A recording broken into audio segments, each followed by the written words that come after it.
Ritambhara Pragna means you are able to see the relationship between the sound and form. In Indian classical music, they have explored this sound thing to such an extent, they can create any mood they want. If you can simply sit, Ritambhara Pragna will come, tremendous things will happen to you.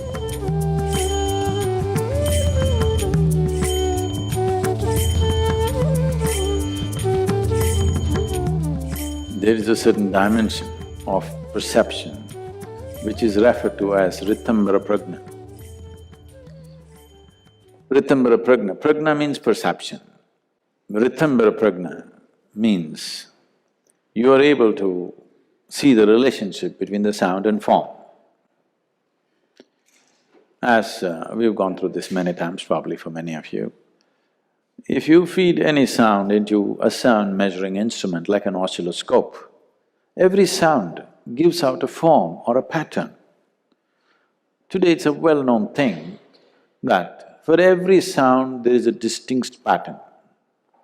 There are very fantastic experiments which have happened, but the more simple one is, if you just take a metal sheet and let's say keep a speaker under it and play a certain kind of sound, you will see if you put some light granules on it like sand or whatever, it all arranges itself in a particular way. Or if you have a proper tonometer where you can control the hertz, distinct patterns, otherwise you don't have to do it. I think if you look up on the internet, I'm sure there are experiments like this where you can see where for every kind of sound, a distinct pattern comes out.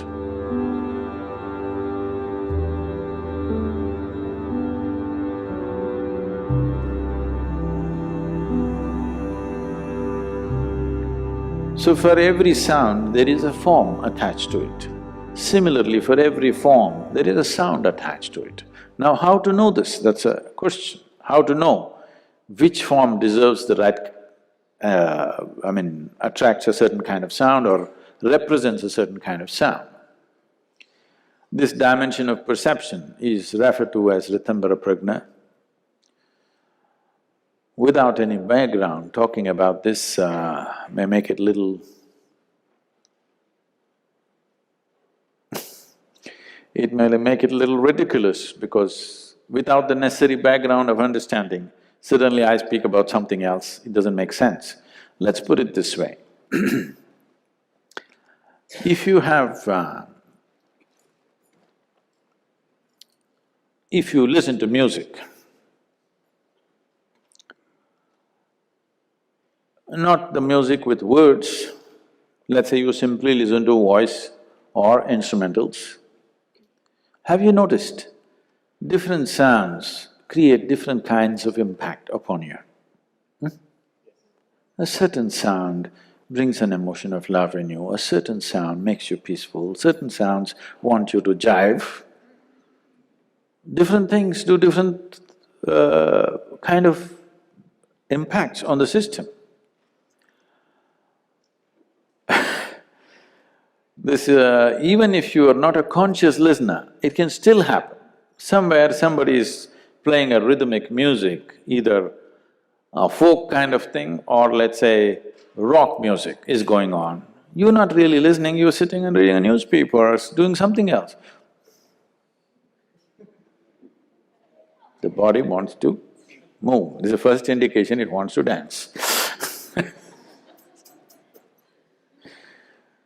In Indian classical music, they have explored this sound thing to such an extent, they can create any mood they want.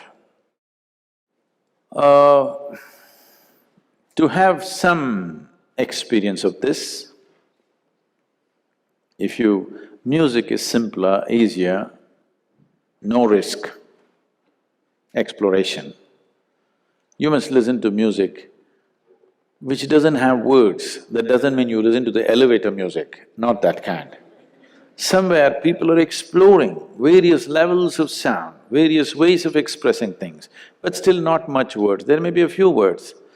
The Indian classical music goes with this, or the Western classical to some extent, but Western classical largely is instrumental, isn't it? There are no voices. not much voice at least.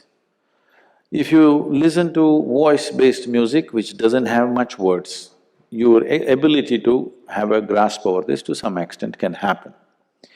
A better way of doing it would be, there are specific mantras, but this has to be technically correct. Music also has to be technically correct, but that's not your problem, that's the musician's problem. You just listen. To be technically correct in classical music, it will take years and years of application. But mantra will come so much more easily because it's just technical. You're not looking at the aesthetics of the sound. Because you cut out the aesthetics and just looking at the technicalities, you're just looking at the mathematic of the sound, it is easier in that sense, if you want to do it. But even that will take a certain level of attention. Otherwise, the best way is if you just learn to sit still, really still, everything still within you. If you know how to simply sit here, not trying to do anything, not trying to listen, not trying to meditate, not trying to chant, not trying to think of God or devil or whatever, simply. If you can simply sit, Ritambhara Pragna will come.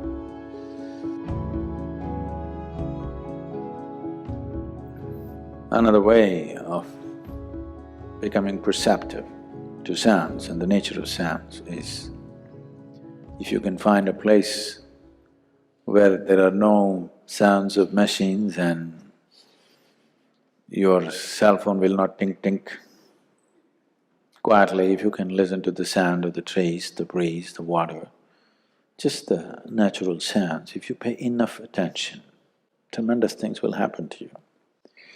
If you… I don't know if there is… very little of that is probably left, because even the forests are cultured. Many times I've been in the South Indian, they're kind of tropical rainforests. The longest I've been there, it was about 23 days. I walked through the jungle for about 23 days alone. No any kind of support, no cell phone for sure those days, and not even a torchlight. And fourth day I ran out of the food that I was carrying, so I lived off the forest. By about eighth day, I lost my jacket and one half of my shirt because I was chased by some animals and by that whole thing. I had half a shirt and pants and I walked through. This is elephant country, tiger country. I saw tigers, panthers, elephants, all kinds of… the wild buffalo, various kinds of animals, very close quarters. But at the end of it, when you look back, what is the biggest impact on you? It's the insects. No, they're not like the ticks in America, they don't bite us. It's in the nights, the orchestra that goes on in the rainforest. Oh my God, it's unbelievable. And the timing, every day, night 2:15 means one group will stop and the other group will start. Really, their sense of time, every day, exactly by the second, one group will start, another group will start. And you don't know what they're talking about. They're definitely talking something that you don't know, for sure. They're not just making dumb noises. So if you just sit there and listen and listen and listen and listen, slowly you start noticing there is a pattern and an organization to this, which is far bigger than any human symphonies that you can achieve. Far more complex and far more intense. So if you listen, simply learn to listen, listen to everything. That means you shouldn't be talking, you know. Simply listen. You will have some sense of how sound and forms are related.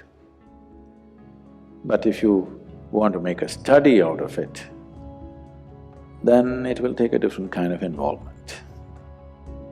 But just having a ear for everything. Do not consider what is important, what is not important. Whatever comes, you must listen. It's very important.